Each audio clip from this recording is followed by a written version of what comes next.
So over the past few years, it just seems that cyber criminals seem to always have the upper hand, and they're always ahead of us, and we seem to be in this defensive game most of the time. Are there any new defensive technologies, or how are we going to change this posture, that we find ourselves in? I'll start out and say that a moment ago we were talking about what I would call hygiene, the basic hygiene, and that would be don't have your password be password, right? I mean, simple things like that.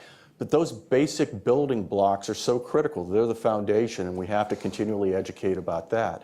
The second thing, and I use the word continually, the second is to move from aperiodic, whether it's training or review of the data, the networks for intrusions, to continuous. And so you will hear now both private and public sector, DHS, for example, talking about continuous diagnostic and mitigation.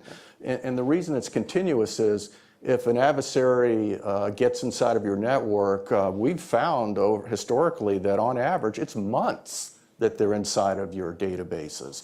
Imagine the damage that is being done, data that's exfiltrated, disruptions that occur. You don't want to have months go by before you find out. You want to have nanoseconds go by before you find out that the intrusion. So moving to a continuous diagnostic and mitigation is a second level. Then I would just quickly add that a next level is to get beyond signatures. So we often today rely on a signature of a past attack, much like when we have an inoculation for a virus. It's based on somebody's already been sick. We already saw the virus. We have a signature of it. We build an antidote. The problem is if it mutates at all in biology or in cybersecurity, if it's at all different, you don't catch it. And so signatures are important. They're useful, but they're not the end all. So to get beyond that is the next level. And I think a lot of firms and the government are experimenting with ways to try to find new approaches to stop the attack before it starts. Yeah, and I think it has to do with blending different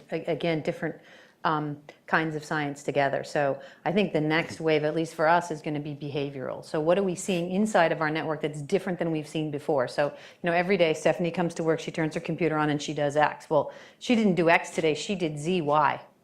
And that's going to take a lot of behavioral science that IT people don't necessarily have or know, but I think mirroring those kinds of sciences together is going to happen so that we actually know these guys have been in my network for a nanosecond, not for 2 or 3 months.